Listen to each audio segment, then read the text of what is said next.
अस्सलाम वालेकुम स्टूडेंट्स, कैसे हैं आप सब। उम्मीद है आप सब खैरियत से होंगे। मैं हाजिर हूँ दोबारा से एक नए लेक्चर के साथ। ENG 101 का लेक्चर नंबर 14। आज हम इसमें रीड करेंगे रीडिंग असेसिंग टेक्स्ट। इस टॉपिक में हमें सीखने को मिलेगा कि हम कैरेक्टर्स को किस तरह से समझ सकते हैं।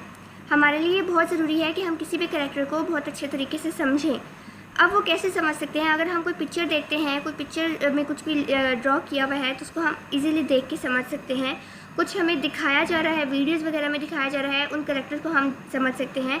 लेकिन वो कैरेक्टर जो कि एक राइटर अपनी राइटिंग में लिख के, अपने वर्ड्स में लिख के हमें बता रहा है, उस कैरेक्टर को हम किस तरह से समझेंगे, उसको समझने के कुछ पॉइंट्स हैं, वो यहाँ पे हमें शो करवाए गए हैं। कुछ 6 पॉइंट्स हैं, हम इनको समझने की कोशिश करेंगे। सबसे पहले जो है शोइंग एक्शन, यानी कि जो एक्शन हो रहा है उसको शो करके वो कैरेक्टर को शो करवाएगा, दिखाएगा। Putting actual word into characters mouth, यानी जो एक्चुअल वर्ड जो वो बोले जा रहे होंगे, उस लाइन में लिखे हुए होंगे, उस कैरेक्टर को जो उसने ड्रॉ किया होगा या जो कैरेक्टर उसने बनाया हुआ होगा उसके ऊपर वो लिख देगा। यूजिंग डायरेक्ट स्टेटमेंट, यानी कि वो कुछ डायरेक्ट स्टेटमेंट्स को लिख देगा सामने। मेकिंग कंपेरिजन्स एंड एसोसिएशंस, यानी कुछ कंपैरिजन करेगा वो। Associating with one particular point of view और action by which character can easily and quickly be identified. कुछ ऐसे वो शो करवाएगा हमें कि जिसके ज़रिए से वो कैरेक्टर जो है वो बहुत आसानी से आइडेंटिफाई किया जा सके। Choice of words and by picking out a particular feature or detail that calls the character widely or to mind। अब यहाँ पे कुछ ऐसे particular features वो है वो दिखाएगा कि जिसके ज़रिए से आइडेंटिफाई कर सकेंगे हम उसको, या माइंड में क्रिएट कर सकेंगे उस कैरेक्टर को।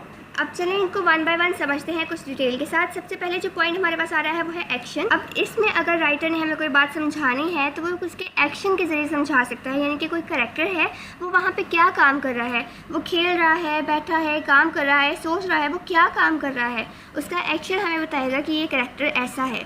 कुछ यहाँ पे भी एग्जांपल्स दी गई हैं, आप इनको भी रीड कर सकते हैं।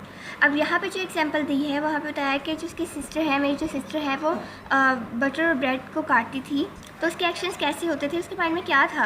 यानी यहाँ पे वो जो उसका एक्शन शो कर रहा है वो उसके काम से शो कर रहा है, यानी वो बटर ब्रेड को कट कर रही है। और फिर बता रहा है कि समटाइम्स उसके जो बटर या ब्रेड था उसमें से नीडल पिन वगैरह निकल आती थी और कई बार वो हमारे मुँह में भी आ जाती थी। और कुछ इस तरह से वो बता रहा है कि वो ब्रेड पे बटर कुछ इस तरह से लगाती थी जैसे वो किसी को स्लैप कर रही है, थप्पड़ लगा रही है। यानी उसके उस लड़की के जो एक्सप्रेशन थे वो उसने उसके एक्शन से शो करवाए। यानी कि वो डायरेक्ट आपको कैरेक्टर से इंडिकेट करवाता है कि ये कैरेक्टर क्या कहना चाह रहा है अपनी राइटिंग के थ्रू। जैसे कि आपने पढ़ा होगा, कोई भी अगर आपके पास एक मुकालमा, जैसे हम उर्दू में कहते हैं मुकालमा, या इंग्लिश में कोई डायलॉग हो जाता है, दो लोग आपस में बात कर रहे होते हैं, तो उनकी बातचीत में ही वो उनके एक्शंस भी दिखा रहा होता है कि अली ने ये काम किया, अली ने उसको मारा, अली ने उसका जवाब दिया। कुछ एक्शंस भी उसके वो उसकी बातों में ही शो करवा रहा होता है। अब इसके बाद अगर हम नीचे आते हैं तो यहाँ पे आपके पास कुछ डायलॉग भी शो करवाए जा रहे हैं। आप इन डायलॉग्स को भी चेक कर सकते हैं कि वो किस तरह से दो लोग आपस में बात कर रहे हैं और इनकी बातों में ही इनके एक्शन शो करवाए जा रहे हैं। शायद आपको याद होगा कि हमने पिछले कुछ लेक्चर्स में इस डायलॉग को रीड किया था और हमने इसके बारे में पढ़ा भी था, इसके ओपिनियन के बारे में जाना था। अब इसके बाद हमारे पास थर्ड स्टेटमेंट आ रही है, वो है डायरेक्ट स्टेटमेंट। इसमें आपको वाज़ेह तरीके से सीधी बात पर लेके आया जाता है, यानी कि वो आपको डायरेक्ट शो करवा देता है कि किसी भी कैरेक्टर के माइंड में क्या बात चल रही है, यहाँ पे क्या चल रहा है।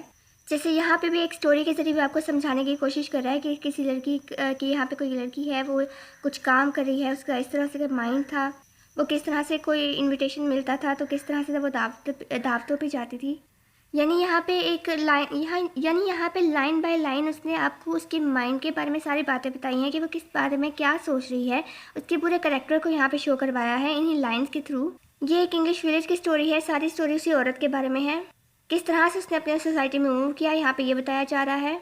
अब इसके बाद हम थोड़ा सा नीचे आते हैं। इस पैराग्राफ को रीड करने के बाद, ये काफ़ी लंबा पैराग्राफ है, आप इसको रीड करेंगे आपको सारी समझ में आ जाएगी यहाँ पे क्या स्टोरी चल रही है।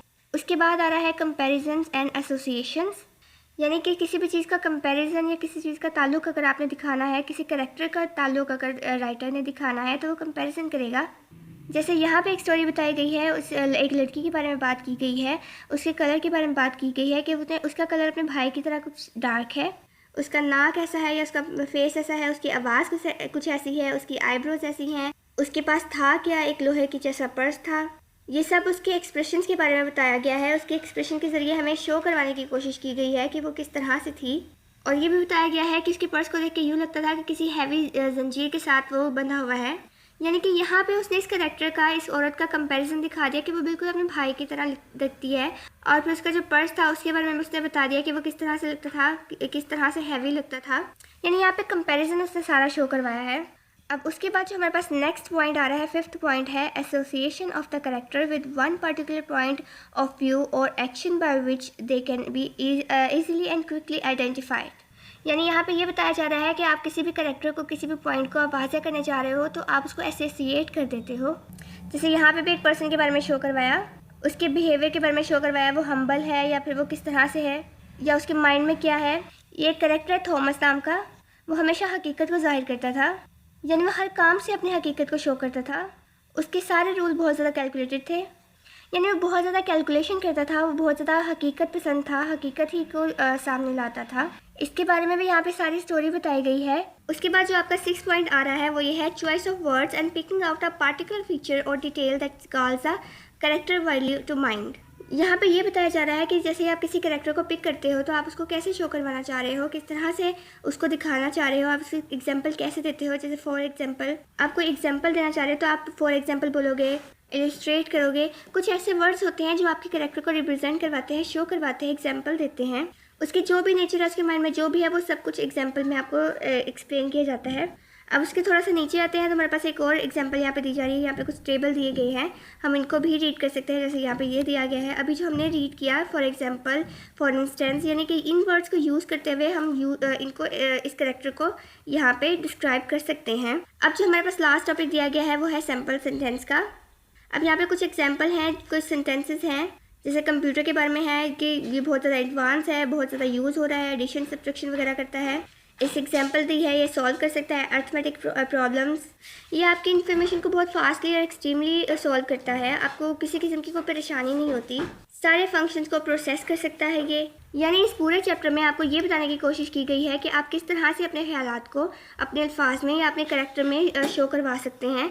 ये राइटर की खूबी होती है कि वो किस तरह से किसी करैक्टर को अपनी बात में शो करवाता है। तो ये आज का लेक्चर था। आई होप आपको समझ में आया होगा। अगर आपका कोई क्वेश्चन है तो आप पूछ सकते हैं। मैं हाजिर होंगी दोबारा नए लेक्चर के साथ। तब तक के लिए अल्लाह हाफिज़। और वो लोग जो मेरे चैनल पर न्यू है प्लीज़ मेरे चैनल को सब्सक्राइब कर लीजिए और बेल आइकन को प्रेस कर दीजिए ताकि आपके पास मेरी वीडियो की नोटिफिकेशन आसानी पहुंच सके।